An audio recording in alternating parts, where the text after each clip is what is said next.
Return to page 869, Jerusalem Bible. Good morning, everyone. We're now in the period referred to as Bein HaMetzorim, based upon the verse in the Book of Lamentations, chapter 1, verse 3, where it says that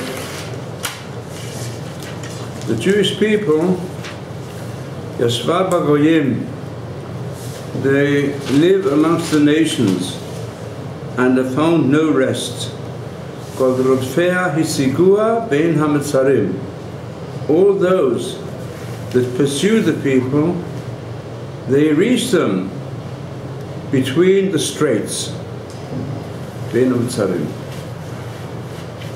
So these 3 weeks, of all the suffering that's ever been known amongst mankind, they represent the worst type of suffering for our people. It finds no rest. And Bein HaMetzarim has really 2 types of meanings. Straits means to be confined, which creates terrible suffering. So the 2 dates from the 17th of Tammuz till Tisha B'Av, these have been the most serious calamities that have ever come upon our nation, including also the Holocaust. Because the First World War began on Tisha B'Av. The Second World War was really a continuation of the first. That's how it's described by one of the greatest contemporary historians of the time when this took place, Churchill, who regarded the 2 world wars, the first and the second, as being connected one with the other. And one knows the history of the notion, so he calls it the Second 30 Years' War of the European nations, which then spread to the whole world, and including the Holocaust. So these are difficult times. And we notice also, we can say, that the worst threats that have ever come upon the state of Israel from all sides amongst the nations of the world have been experienced in the last days, getting worse and worse.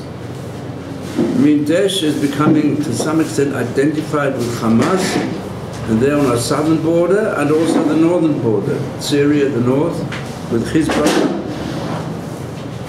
and they in the south.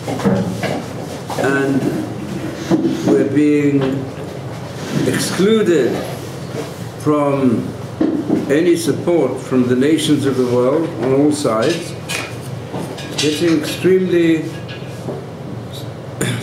difficult for us to know how we can keep our present situation. In fact, on the one hand, the threats are enormous. On the other hand, most of the killings that take place and the murders, so far, let's hope will continue, they're killing one another. It's also terrible to see how they're killing so many innocent people, using also chemical warfare. And the situation is certainly extremely threatening, but Hashem seems to be giving us threats. The only way we can explain the situation, in fact, is because Hashem is protecting us against all these threats against us, and on the whole, they're killing one another. But it's Bein HaMetzorim. The other explanation, Bein HaMetzorim, has to do with the borders of Eretz Israel, because the borders are very narrow. It means we had great miracles that gave us wider borders. But unfortunately, we've gone through such a period where the heads of the state thought it was necessary even to shorten our borders, limit them more, and to drive out the Jews, their own Jews, from one of the most productive areas of Eretz Israel. And they gave it over to our enemies, thinking that it was land for peace. But it says it's been making our land smaller, willingly, from the state of Israel. And what do we get in return? Not peace, but pieces. But pieces, otherwise they use it to go and destroy us as the route of shooting more weapons against us. That's what it's been used for in Gaza, which was at one time Gush Katif. So that's Bein HaMetzorim. And now the whole question is, are we going to go back to the 67 borders, which are enemies really only regard as, we call it the salami approach. Step by step, they want to take away more and more of our land. The land really belongs to Am Yisrael. And we know that in the West Bank, there's so many pockets of our enemies of Hamas, and maybe even Hamas on the whole contain also pockets of Daesh. So it's a very serious situation. So we have to be on all fronts. This is but there is, there is a way where we hope that Rotfeha also means Rodef Yud-Kei. Those who really pursue Hashem, they will be able to reach Him even in the time of the greatest suffering. In other words, there's a hidden power of Hashem also behind the Book of Lamentations. We don't just lament and feel the suffering, and we can say the Jewish nation as a whole is still suffering from the trauma of the Holocaust, and they see threats of the Holocaust returning. The threats are there, even in places where previously the strongest enemy of the Nazis was Great Britain, and even there they chose the 17th of Tammuz to go and demonstrate that underground they're pretty strong, even in England. I just read a report, they made a survey the last few months, and main people are being targeted in England apparently is more the religious, those who show themselves to be Jews. Many people don't look like Jews at all, but people who adopt tzitzis or a kippah and so on, so they identify themselves, they've got a beard, so then they identify themselves as Jews, and their target of constant anti-Semitism. And the neo-Nazi movement is rearing its ugly head even in the middle of England. Although we're very fortunate, but I just read that this Yeshua Gonhill, who is, I think he's even been arrested, but he said in private, he's arranging to burn the Talmud and to tear up the Israeli flag. He's doing it in private. They're going to produce a video of it in order to continue their attempt to make London Judenrein, to get rid of the Jews. And it doesn't hesitate to make a poster which indicates gas treatment and a return to Auschwitz for the Jewish people. So that sort of symbol arises even in England. And in France, it's even worse, and all over. Even in America, we also have problems. So, but what should it all teach us? That Hashem is there in a hidden way. Why does Hashem allow it?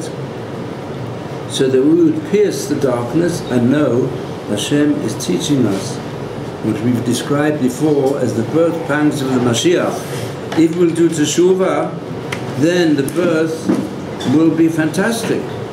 And we can do teshuvah all the time. Hashem is, it was being explained already, Hashem is teaching us, do more teshuvah.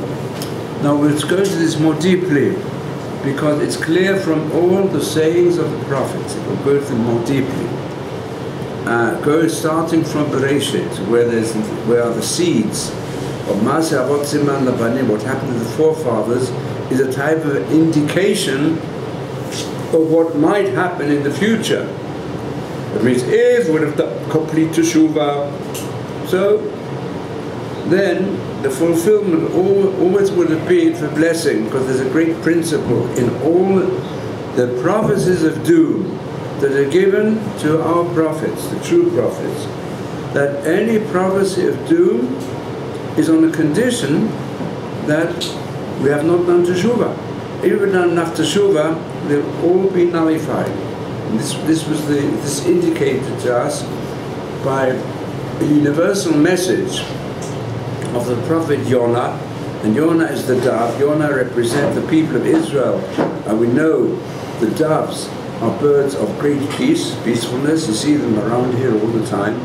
Now the doves and the pigeons, they spread love. They've got their own love non-stop. And they build nests, and so therefore people of Israel are compared to the dove. As you know, the song Yoina Motzav Omonoach, that's Midas from Seil Shabbos, is connected with that the dove found its rest, and it's a symbol of the people of Israel ultimately finding and producing peace. And it's become a universal symbol of peace is the dove with the olive leaf in its mouth. And that's what people of Israel were saying, even when there's a mabul, even when there's a threat of universal Holocaust, and using non-conventional weapons to destroy. And Iran are spouting this all the time. And America is giving in. And they're saying, we have to give in, you know. So they are busy preparing themselves more and more atom and nuclear bombs. And they're getting, as it were, a passport to this from America. That's how it seems to be the situation. So they're not the only ones. There are others preparing already, you know, because we've got a counterbalance. So the situation seems to be the Mabul. So the people of Israel, we come as the Yonah, the dove of peace. So it says, if you go more deeply into the whole situation, what's going on here? Why is Israel the top news item in the headlines of all the mass media? And there's so much lies concerning Israel, concerning the Jews all over the world. And every aspect of anti-Semitic propaganda and activity, which we thought had been buried after the Holocaust, is coming back to life, and a very serious situation on all sides. But we continue to know that Hashem is behind it. Even though I go through the valley of the shadow of death, I know that you, Hashem, are with me. And we know all the suffering, threats we're getting. What does that mean? Your staff and your crutch. Shevet is a staff of chastisement to make us better human beings. And a crutch is when you're a bit crippled, so you need to go around with crutches, Mishan. We say Hashem, the way He deals with us, He deals with us with Shiftra Umishandcha. The two together, that's what gives me consolation. There's a very deep message here. As follows, that we know Hashem brings punishment. He says, Asher Shevet Api, when I brought the Assyrians under Sancheriv to destroy the majority of the Jewish people and scatter them all over the globe on Sancheriv, He destroyed the whole area of the 10 tribes. That's Bein Matzarim. Previously, the Jewish Commonwealth was from the north from Golan till Eilat in the south. And then it became narrower and narrower because even the time to do it Hamikdash. And Sancheriv took away the whole northern area. He conquered it and made it desolate, and only the Samaritans could get back in. And the Samaritans were Hashem Shomron. They were non-Jews who were against worship idols. And the rest of the people were scattered all over the world.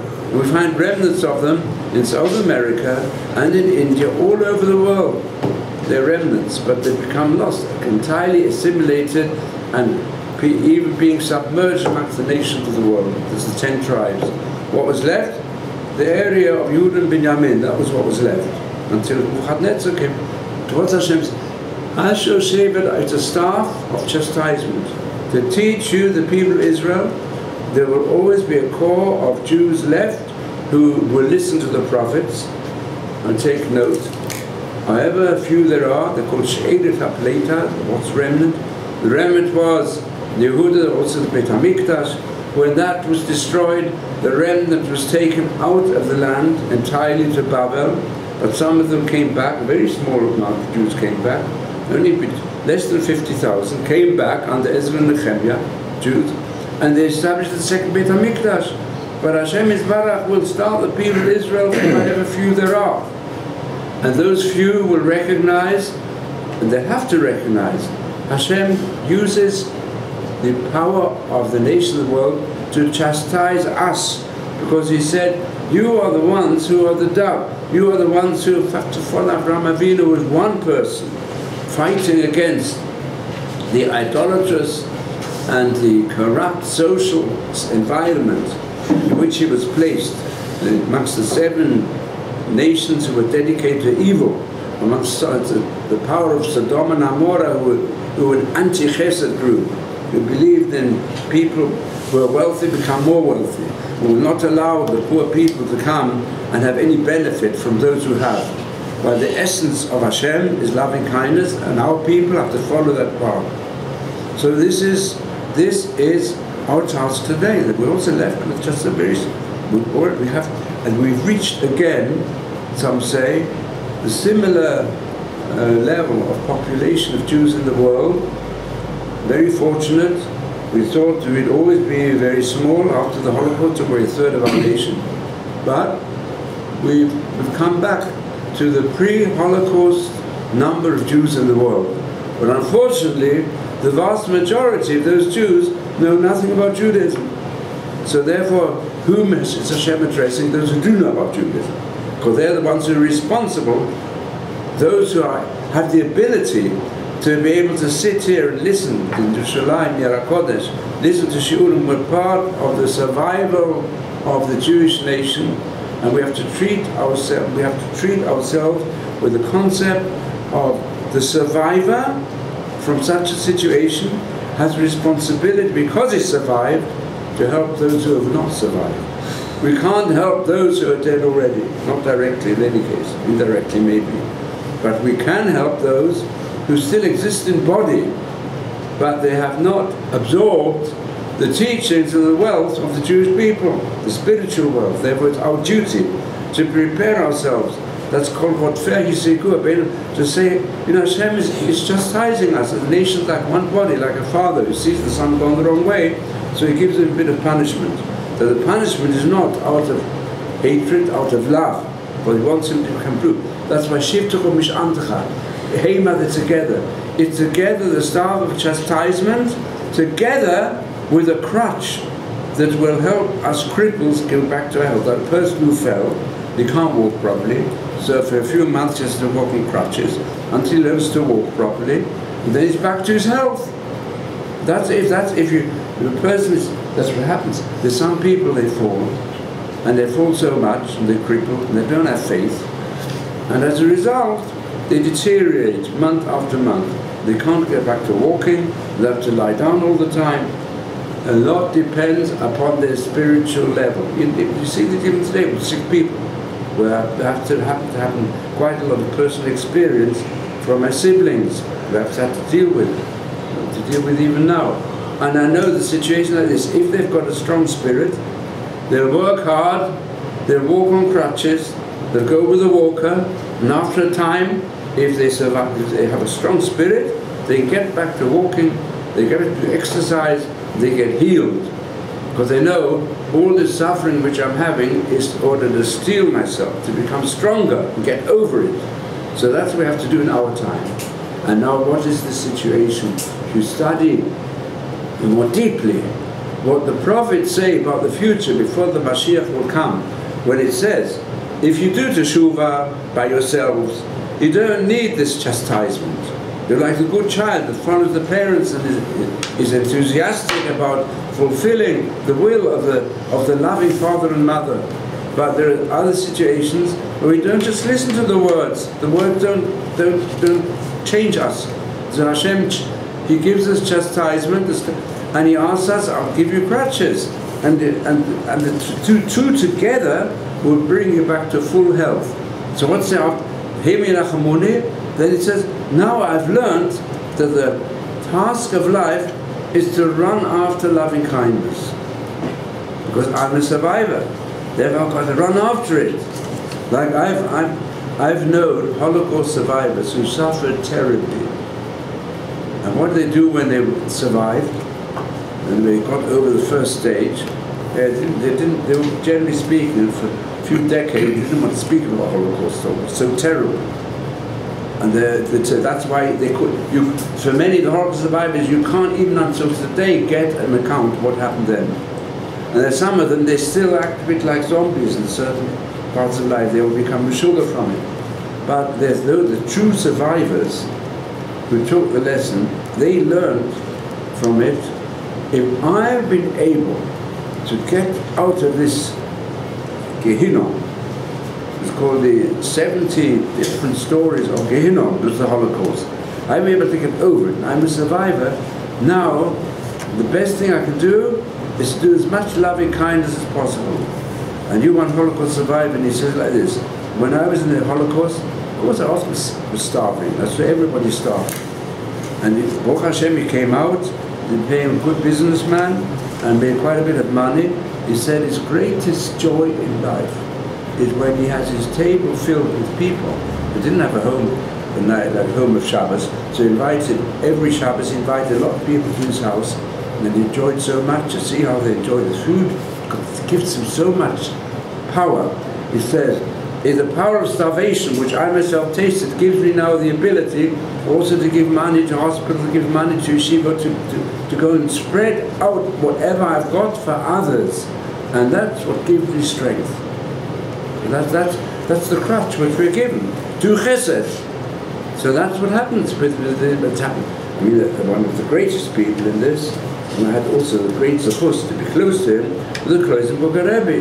Because what, even straight after the Holocaust, what he did for the displaced persons who came out and didn't know, they lived like zombies, he transformed them into happy human beings. All the time he tried to make people happy. One of the most important things they were going to, it turns out now, they made a survey of all the hospitals, and from various different angles. And the Laniada Hospital, which he founded, where the people who work there, they have to undertake never to go on strike. It's also the only hospital in the world, because he made a vow to Hashem. He said when he was about to be killed, so he said, if you will save me, I'll turn it over to detail. He gave a fantastic drosha where at the groundbreaking of that hospital which I attended, I was close to him. So he said, I said, when I get out of here, I'm going to create a hospital where all the people will be healed. And today, there's been a survey, so a few days ago, that it's got the highest level of many different areas, because they deal with the patients in a fantastic manner. Also, for example, which occurred with me, because they have diabetes, they have a special day. You come for the whole day, and they'll make you a total test of every aspect of your body. And then they have biggest experts on diabetes, and they give you such a thorough investigation that it cannot be given by one specialist. They have all different specialists in every different aspect of nutrition, whether it's got the endocrinology, blood count, so all different areas, and they do systematically. They give this whole day. It's a fantastic service they give to the public, and they don't make any difference whether people who come there are Palestinians or they're Jews, whatever they are, open to everybody. So that's the concept of finding Hashem through the suffering. So what does it say in the prophets? That the final period of the most terrible birth pangs Just like the night is darkest just before the dawn. So it's called Shachor, Alot HaShachar. Shachar is the morning. It was the first point of the morning. It's the point which is darkest. And then comes Alot HaShachar, when the darkness goes away a little bit in the morning. You can't see the sun yet at all. You can see some reflections of sun rays come up. That's where Alot HaShachar. The darkness goes away. But just before that moment, it's completely dark, because the moon you can't see shining anymore, the stars you can't see either, so it's completely dark. And that's the time, that moment, when the sunrise is reflected in the first rays of the sunlight coming above the horizon. So that's the situation we're now, the moment which is darkest of all. And the birth pangs which are strongest, which is in a case of regular birth, just before the baby is born, the strongest. And sometimes it's a difficult birth. It creates great pain, and at those moments the mother says, I can't stand it and I prefer not to have a child even. That's why she's got to bring a sin offering. Why a woman's giving birth to a child? She brings Thanksgiving offering. Why sin offering? Because she has certain thoughts deep down, something that's more subconscious. And sometimes they come out in large screams. So it's too difficult, because they can't stand it. They say, oh, how can I go through this? And sometimes that remains a little bit with the person even after birth, the mother after birth. She gets broken entirely. And then she says, I don't want to have another baby. Until she learns gradually to recognize the fantastic miracle of having a baby. So this is what's the Jewish people's going through. And which Golus is that? Because the Galui of the different exiles which might come upon the people of Israel if we don't listen to Hashem are described by hints, and also in general terms they're described in Chumash. And then in more detailed terms we have them very much in the prophecy of Yechezkel, and then later in the visions of Daniel. And we see there are 4 different Galuyot, apart from the original Galut, which is Mitzrayim, where we started. We were born in the Galut. The Jewish people were born in exile as a nation, because we had to learn to have, it says constantly, the Chumash, we have to learn why we were born in suffering. You tell me why. It says in Chumash constantly, we don't always realize what it means. Why do you always mention Ani Hashem shotzeit etchem me'eretz Mitzrayim? Even the Decalogue begins like that. Why? Why is that so important? More important to know that Hashem created us. No, He's not. Everybody who's born in the world and believes in Hashem knows Hashem created us. That's enough to go and serve Him. And the Decalogue is intended also for all the nations, but it's intended through Israel for all the nations. Why through Israel? And why do you mention Yetziat Mitzrayim all the time? Yeah. Because if we didn't bring us out of Mitzrayim, we would still be there today. That's when we became a nation. Huh? That's when we became a nation. Yes. That's when we were crying out in sorrow for Hashem. Yeah. And He took us out from our suffering and then brought us joy.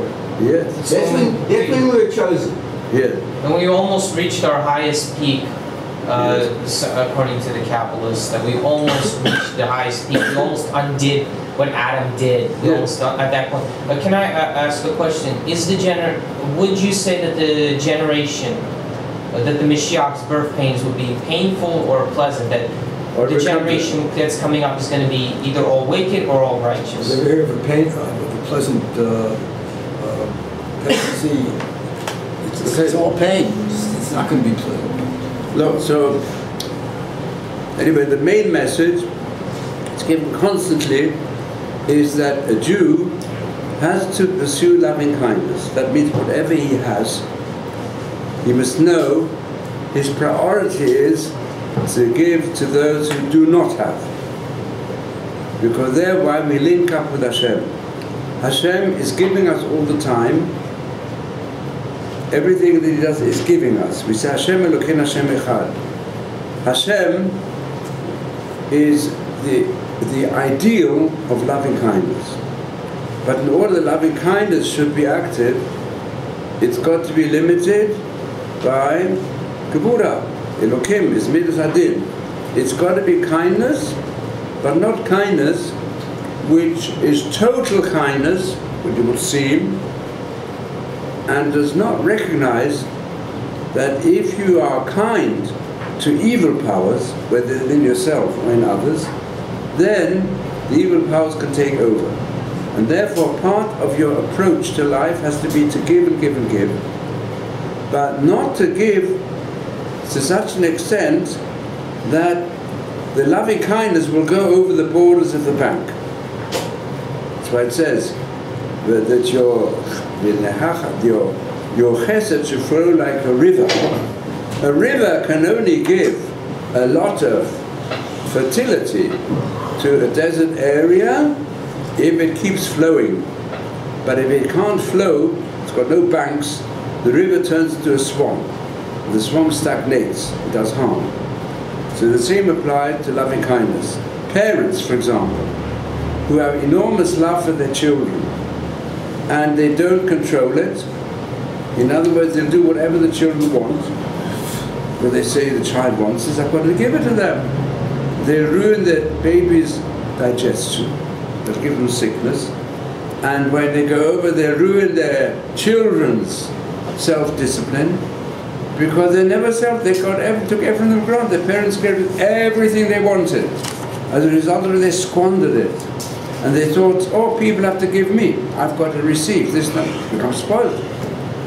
And also a person himself, if he will not control his inordinate desire to give, he might even reach the stage when he gives in to his own evil instincts. The evil instincts are always at work. The greater you are, the greater is also the opposite.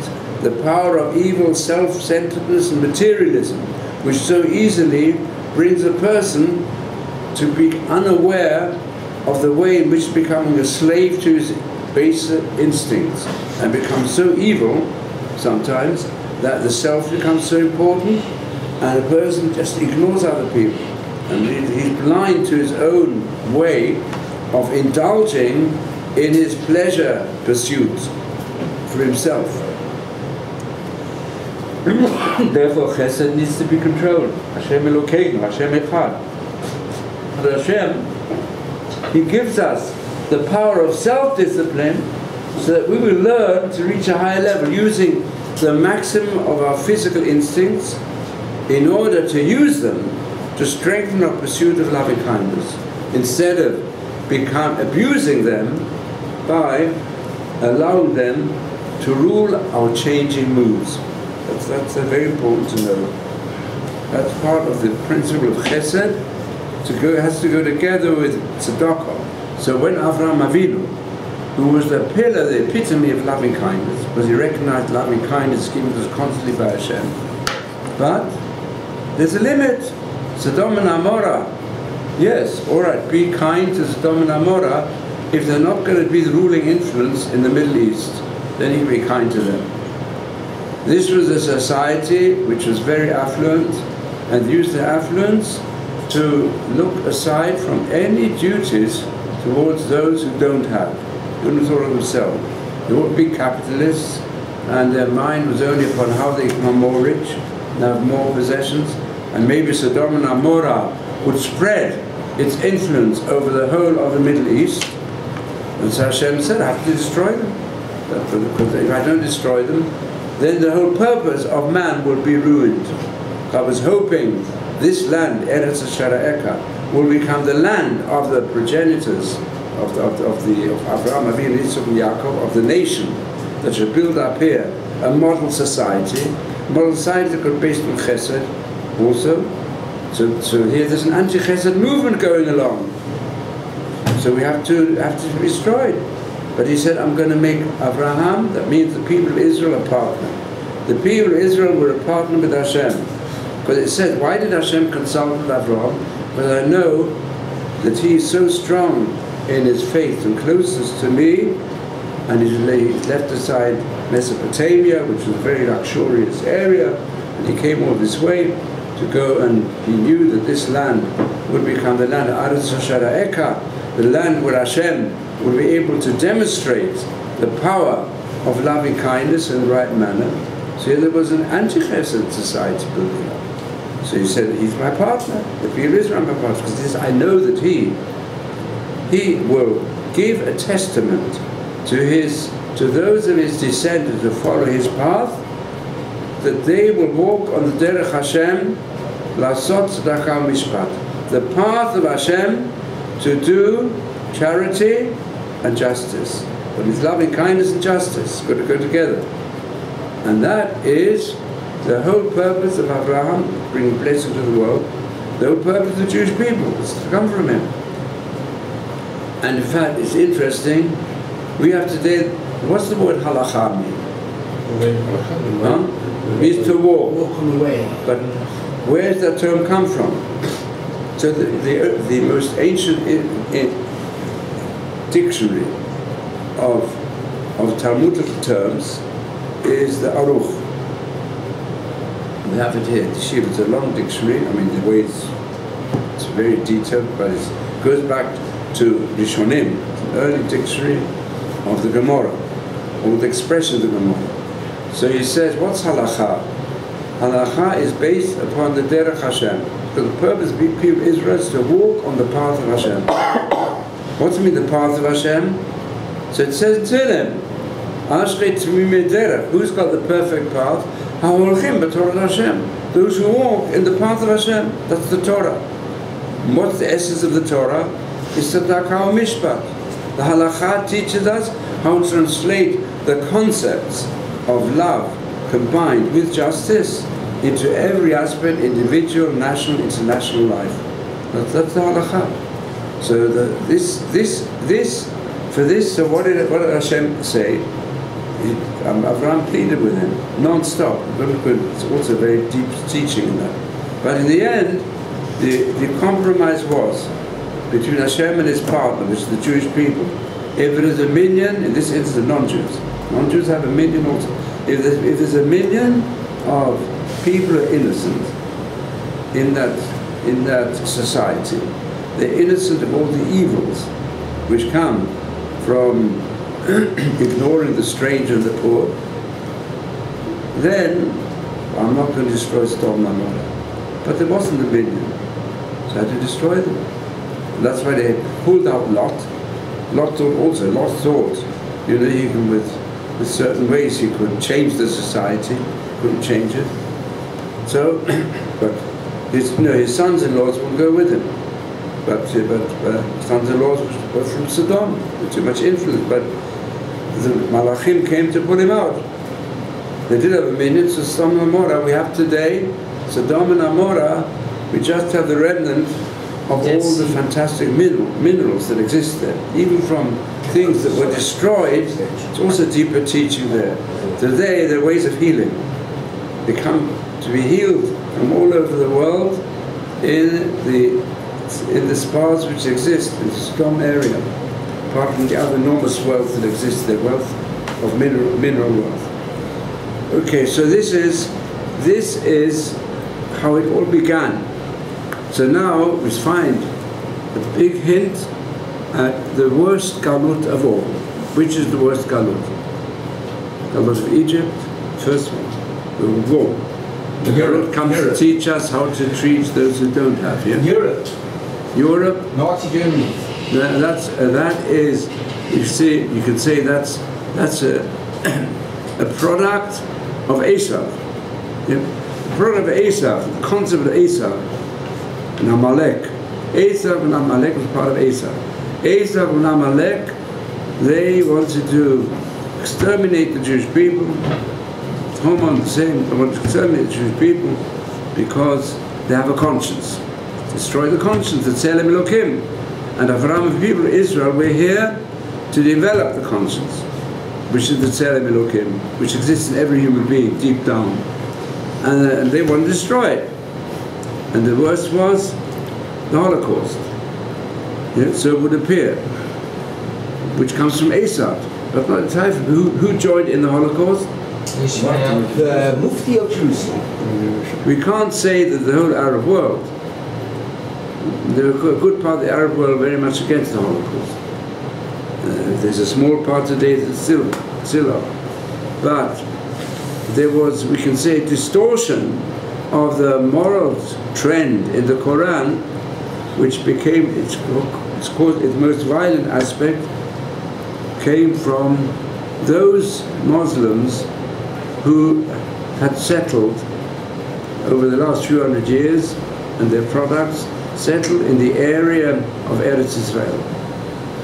That's going to be the worst suffering of all, when the nations of the world will join in with stopping the people of Israel to repossess Eretz Israel, because the Mashiach will come, so it's clear, it'll come from somewhere with Eretz Israel. It'll come from Eretz Israel, not from Slavas, from Eretz Israel. And by the way, I'll just say that in order to emphasize this is a tool you should use. So if you ever meet Mashiachistim, the Mashiach, according to all traditions, comes from Eretz Israel. One can, it comes from Tveria, maybe. It's a whole question where he will arise. But it's clear from the prophets that he will arise from Eretz Israel. And therefore, someone who refused to go to Eretz Israel, why did he refuse? In fact, I asked the Lubavitcher Rebbe, why did he come to Eretz Israel? He said, well, they might then regard me as the Mashiach. And that's what he wanted to avoid. In fact, he declared once, I wasn't present, but people were present, he said in one of his shmuzim, anyone who thinks I'm the Mashiach shall not come to my Beit HaMidrash.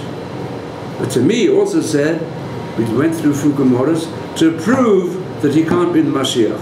And he also wrote a commentary on the Rambam, who crystallizes the teaching of the prophets and of the sages, consider the Mashiach, where it's clear the Mashiach can only arise in Eretz Israel. So of course the Mashiachistim, they invent this, they say, oh well, or he didn't come to Eretz Israel when he was alive, but it's going to be revived. Chiyat HaMitim will take the revived. When he be revived, he will arise in Eretz Israel, the same the Baba Shalom. No, we don't know what will happen after Chiyat HaMitim, but that he should, like they say, he really is still living, and therefore you can take messages from his grave or whatever, and they won't say after his name, Zecher Tzadik Livrocha, refuse to. So this is all a distortion. The Rebbe was 100% against being regarded Mashiach, and he wrote a commentary, especially on the Rambam, from which it's proven that he can't be the Mashiach. But what do we see? The worst period, the most difficult one, both spiritually and even more physically, before the birth of Mashiach, Chavle Mashiach, it comes through which galut? Not through the galut of Edom, but in the galut of Edom of Esav, it's true the Mufti of Jerusalem was a partner, and he created the massacre, as you know, of Yeshivat in Hebron, where they were on good terms with the Muslims, and they're quite peaceful, and it was from the Muslims there, they accepted this yeshiva, some of the greatest Gedolim were there, and came one day, they killed most of the people in the yeshiva. And that's why you have today, they had to move to Yerushalayim, they had no choice. The remnant, just a few of them, came to Yerushalayim, and they built up the Yeshivat Hebron. Well, also the privilege to learn as a Bachur. And my children learned in that yeshiva until today, my grandchildren. Yeshivat Hebron is one of the major yeshivas in Yerushalayim. But why is it called Hebron? It's not in Hebron. Because it was born in Hebron. It started in Slobotka, they moved part of the yeshiva to Hebron, came north of Jerusalem, arranged a massacre in Jerusalem as well as in 1929, before Hitler came to life. And he made that terrible massacre. And he encouraged that we've got to try and kill all the Jews, especially the Jews who are in Palestine, because Palestine's got to belong to us. And now we see today the way in which the whole world is beginning to say this. Unfortunately, even the Pope, a few weeks ago, he said he's recognizing the Palestinian state entirely. And Israel has to go back to 1967 borders. And who says he hasn't recognized Israel? No recognition of Israel is. That's the present Pope. And the present Pope is trying to get hold of Har Zion. also at the same time. So the Christians are now siding with the Muslims, some of the Christians. Evangelists are the opposite. Evangelists say no, they've got another approach. But we see today the intense, fundamental interpretation of the Muslim has gone beyond the Mufti of Jerusalem. And the Mufti of Jerusalem prepared death camps, it's true, prepared death camps in Palestine. And the truth is that, in a way, Hashem arranged it that the fact the Mufti of Jerusalem was involved created the downfall of the Nazi regime. How? If you look at it in retrospect, how? You know how? It was in the desert, the pipes became full of salt water and Rommel had to flee. Yeah. The biggest army of the Nazis was the army under Rommel. He was the greatest general of Hitler. And that army was employed to go and help the attack in Russia, against Russia, or Stalingrad, you know. And it got very difficult there. It got stuck there. And you need a lot of power to go and retain the strength of the German army against the Russians. They found the Russian winter was extremely difficult. But what did he do? The Mufti said, no, before you do that, we have to destroy all the Jews in Palestine. And he prepared a list of all the Jews in Palestine. At that time there were less than a million, there were a few hundred thousand Jews in Palestine. He had the whole list of them, prepared death camps for them, where they also all be killed. And it would appear they would be killed all through gas. Maybe without gas, it wasn't so clear, but he prepared all the death camps, places for it. And he said, in order to do this, at that time, Palestine was under British mandate. So he said, we've got a Jewish brigade was also formed to help in Palestine. So he said, Rommel's army is much stronger than the Jewish army over there. So therefore, he diverted Rommel's army to go all the way and conquer North Africa, a bit of Egypt, and go through to Sinai, and from there to arrange the attack against the British. And the army of Germans is much stronger than any part of the mandate. The British soldiers were so busy protecting England and also in Europe, tried to help at the time. But they had enough because the Germans were all the time attacking England with different types of bombs, even you know, not only ordinary warfare, or a bit non-conventional, from which I remember from my childhood. Bombs they shot at different parts of England. We had to be evacuated. So it was happening all at the same time. And what happened was that the British army were able to destroy a good part of Rommel's army, and they had to retreat. They had to retreat because Rommel had to retreat. And they won the battle, the British won the battle after prayers and the miracles occurred. So this is what happened at that time. But then we all know the late history of the Jewish state. Now there were many miracles. Now the Jewish state was able to be set up and to survive.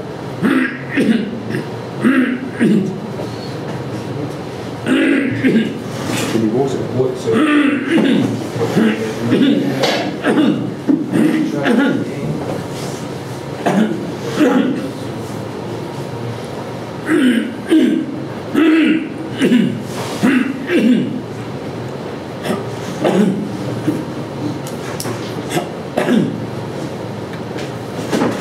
Meanwhile, ask a question. If you've got any questions or comments. One of the miracles that happened was that the Nazi water supply became contaminated by seawater, salt. That's right. And they just weakened them, and that's with the heat and everything. It's analogous to the snow and the freezing weather in Russia and Stalingrad, which did.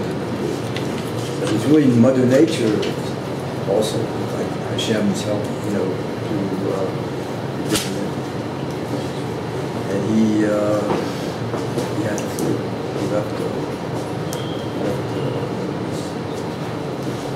committed suicide.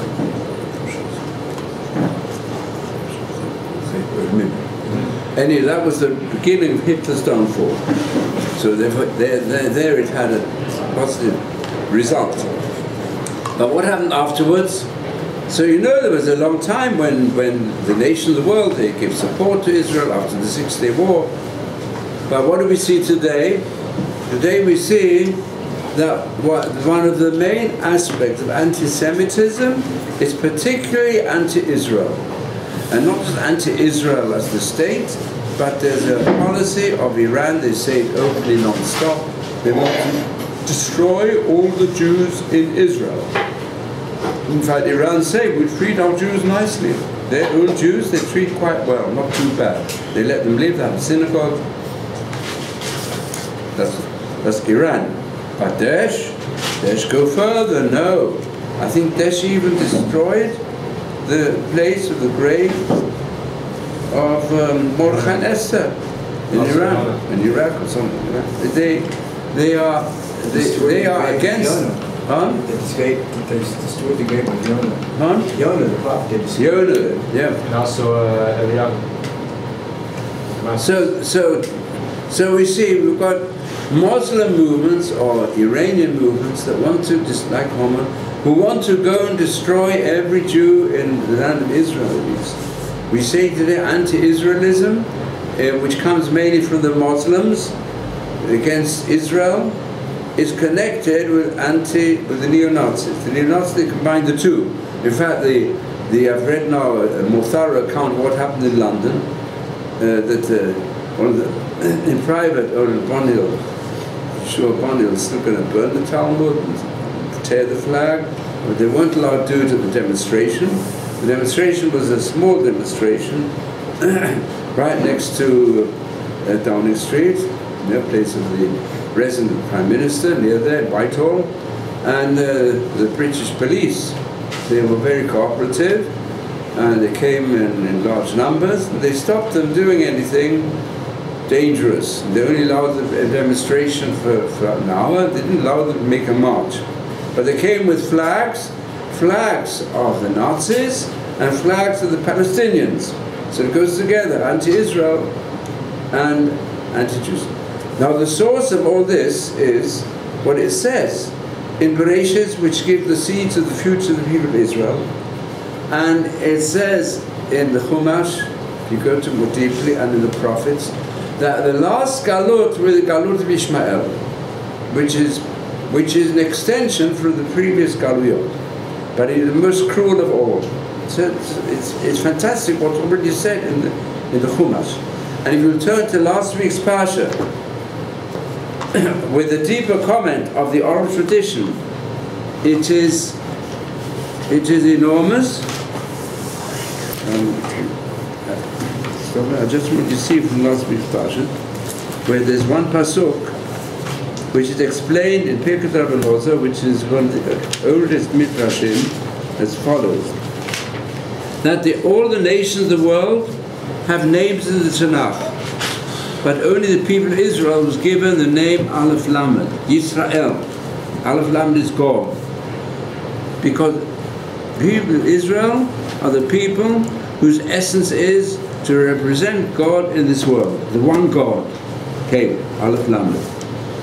And there's only one other nation that's given that name, which is that? Yishmael. It says God will listen. He listens to the prayers, Ishmaelim, who also believe in one God.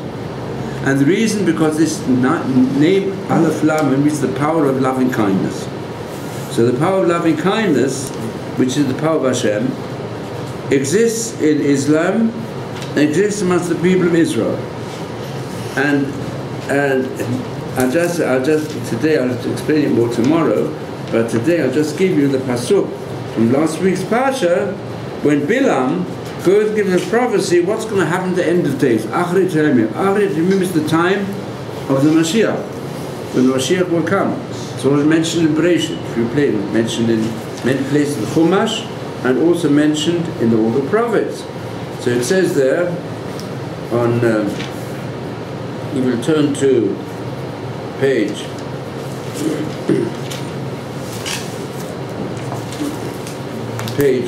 192, is page, chapter 24, verse 22, verse 23. It says, Oi, mi yecheh misum mo'el.